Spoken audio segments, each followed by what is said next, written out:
Rational Exponents Part 2. In this section, we will use exponent laws to simplify. We'll also use the arithmetic of fractions. We'll assume that all variables are positive, and we will leave our answers in rational exponent form. So, for our first one, your exponent rule is you have like bases multiplied. So we will keep the base and add the exponents. I'm going to go ahead and just write the addition. 2/5 plus 3/5. And then we can work on it. So we'll keep the x. When you're adding fractions, you have to make sure about a common denominator. We have it, so we can keep it and combine the numerator, which gives us 5/5, which is equal to 1. So we have x to the first, or just x. Next problem. We have like bases multiplied. We will keep the base and add the exponents. I'm going to go ahead and write that. This time, we don't have a common denominator, so we have to get a common denominator. Looks to me like a 12 will work, so I'm going to put on the missing part to each fraction. So my LCD is 12. Right, so if I have a 4, I'm missing a factor of 3. Has to go numerator and denominator. If I have a 3, I'm missing a factor of 4. Numerator and denominator. So we have a to the 9/12 plus 8/12 gives us a to the 17/12.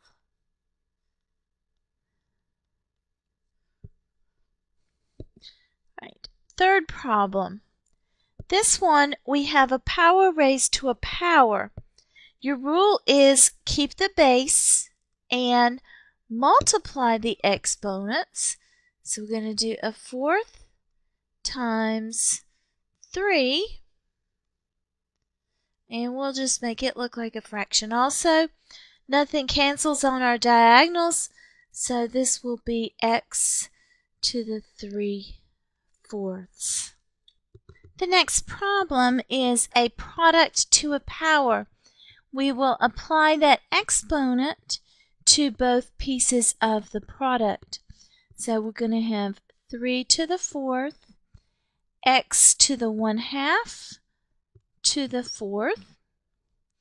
3 to the 4th we work out. It's 3 times 3 times 3 times 3, which gives us 81.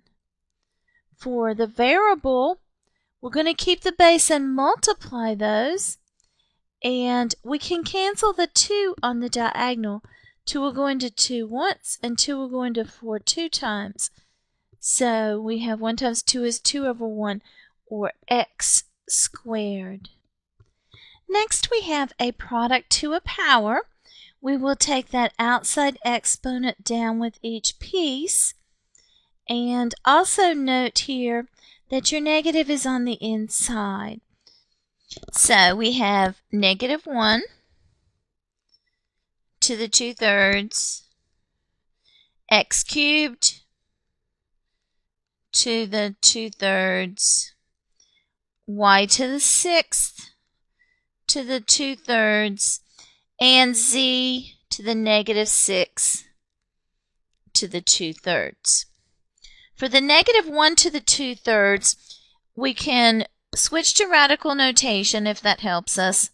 So we have -1, and then we can square it. Cube root of -1 would be -1, and to square it will make a +1, which then we're not even going to have to write. For a power to a power, your rule on the exponents is keep the base and multiply the exponents. So we have 3 times 2/3. I'll just make this look like a fraction. Your 3's are going to cancel. to leave you x squared for that piece. For the next one, we have 6 times 2/3, so 6 over 1. On the diagonal, 3 will go into 6 2 times. So we have 2 times 2 is 4 over 1, which is 4. So y to the 4th. For the z, we will have negative 6 over 1. My 3 will divide on the diagonal. 3 will go into 6 2 times. So we end up with a z to the negative 4.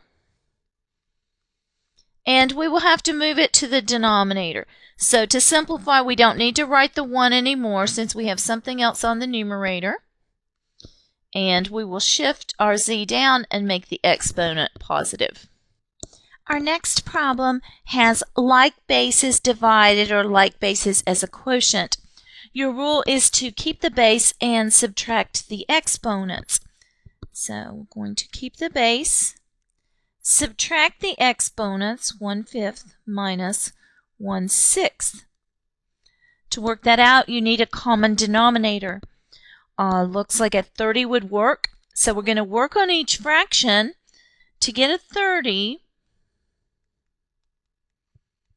For the first fraction, it needs a factor of 6, numerator and denominator. The second fraction needs a factor of 5, numerator and denominator. So now we have x to the 6 over 30 minus 5 over 30. And now we can do it with the common denominator. So keep your base, keep the denominator, combine the numerator. So it will be x to the 1/30th.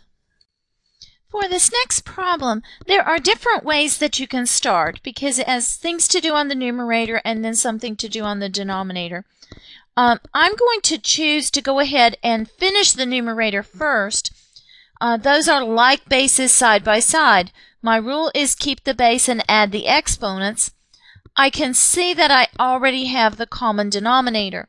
So I'm going to keep the base, add on those exponents, you keep the denominator and combine the numerator to get 6 over 3, and that will simplify to x squared. Right? I also have x to the negative 2 on the denominator. You can shift it to the numerator and they will become positive, or you could subtract top to bottom. I think with just one, I will just shift it up. When it shifts, the exponent becomes positive. So you have x squared times x squared will give us x to the 4th. For the next few problems, we will use rational exponents to simplify each expression and then rewrite the answer in simplified radical form. So we want a radical at the end. Right, so I'm going to break this apart and have the 4th root of 625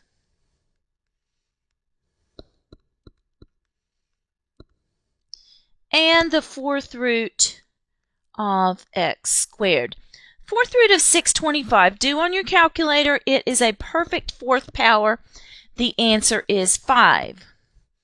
For the x, I'm going to switch to rational exponent form. So 2 over 4. The fraction will reduce to a half. So we have 5 times x to the 1/2. And then to go back to radical form, the 5 is on the outside of the radical. It will be the square root of x. Next, I have the 8th root of 256y squared. So I'm going to break it apart to the 8th root of 256 and the 8th root of y squared. The 8th root of 256, do on your calculator. It is a perfect power. The answer is 2.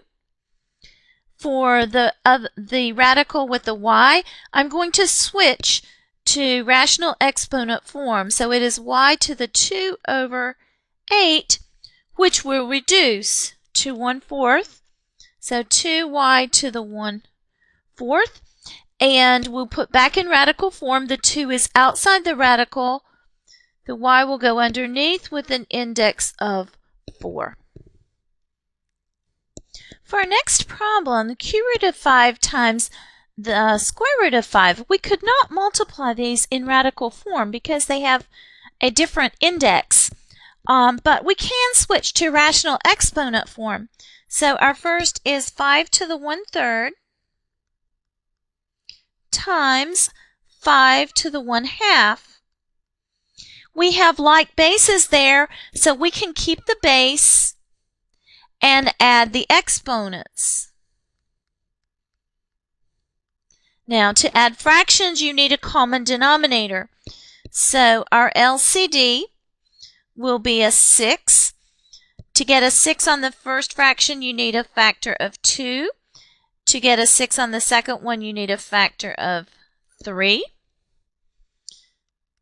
So we have 5 to the 2/6 plus 3/6 gives us 5 to the 5/6 power. To go back into radical form, we have the 6th root of 5, and you have a choice of how to write the other 5. You could write it on the outside, you could write it on the inside,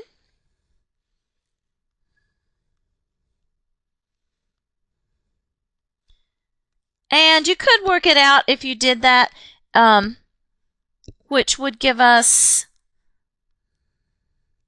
the 6th root of 3125. But it doesn't simplify more than that. So I think either of those forms are acceptable. This next problem also could not be multiplied in the radical form because one index is a 5 and one is a 4. So we will switch to rational exponents. So we have x to the 3/5 times x to the 3/4. And your rule with rational exponents is keep the base and add the exponents. To add the fractions, we need a common denominator. Our LCD will be 20. So on the first fraction, we need a factor of 4.